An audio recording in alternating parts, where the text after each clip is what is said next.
मित्रांनो, एक काळ असा होता जेव्हा मुलं आपल्या आई वडिलांसोबत बोलायचे तर त्यांच्या गप्पा गोष्टी संपायच्या नाही आणि आई वडील सुद्धा आपल्या मुलांसोबत मन मोकळेपणाने बोलायचे.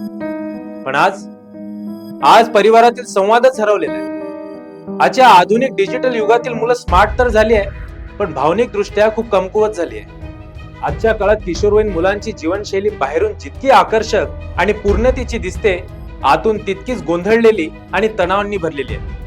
मुलांच्या चेहऱ्यावर हसू असू शकते, पण त्यांच्या मनात एक अज्ञात गोंधळ चालू असतो, जो तो कोणालाही सांगू शकत नाही. आणि याचे दुष्परिणाम दिवसेंदिवस वाढत चालले. नुकतीच अकोलामध्ये घटना घडली. एका 13 वर्षीय मुलीने आपले जीवन संपवले. कारण काय, तर वर्गातील एका मुलाने तिला सोशल मीडियावर धमकावले. ती घाबरली. तिला काय कोणाला सांगावं तिला कळेना आणि तिला जगण्यापेक्षा जीवन संपवणे हे सोपी वाटते.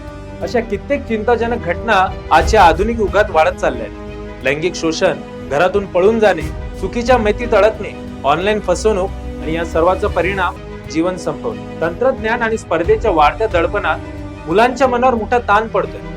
यामागील अनेक कारणांपैकी सर्वात गंभीर आणि मूलभूत कारण म्हणजे पालक व मुलांमधील संवादाची उणीव. पूर्वीच्या तुलनेत आजचे कुटुंब अधिक आरामदायी जीवन जगत असले तरी भावनिक दृष्ट्या तुटलेले जाणवतात.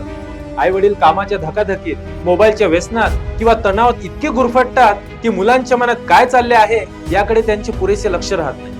मुलांनाही आपल्या भावना व्यक्त करण्याची सवय राहत नाही आणि ते आपल्या समस्या तशाच मनात दडपून ठेवतात. शाळेतील अभ्यासाचा दबाव, भविष्यातील करिअरच्या गोष्टी, मित्रांमधील तुलना आणि सोशल मीडियावर परफेक्ट दिसण्याचा त्रास, सर्व काही एकाच वेळी वेगाने त्यांच्यावर येत असते आणि त्यामुळे कित्येक मुलं मुली मानसिकरित्या खचून जातात. मुलांशी संवाद साधणे खूप आवश्यक आहे. संवाद मुलांना भावनिक सुरक्षितता देतो. भीती, ताण, गोंधळ, शंका यावर मार्गदर्शन मिळते आणि संवादामुळे विश्वासाचे नाते मजबूत होते. तर मित्रांनो, आजच्या ताणतणावाच्या युगात संवाद करणे ही खूप महत्वाची गोष्ट झाली. घरच्यांसोबत, आपल्या मित्रमैत्रिणींसोबत आपला नियमित संवाद असलाच पाहिजे. दररोज 15 ते 20 मिनिटे टीव्ही किंवा मोबाईल शिवाय एकत्र बसून आपल्या परिवारातील सर्व सदस्यांसोबत बोलणे फार महत्वाचे आहे. मुलांनी सोशल मीडियाचा वापर किती वेळासाठी आणि कशासाठी केला पाहिजे यावर सुद्धा पालकांचं लक्ष असलं पाहिजे.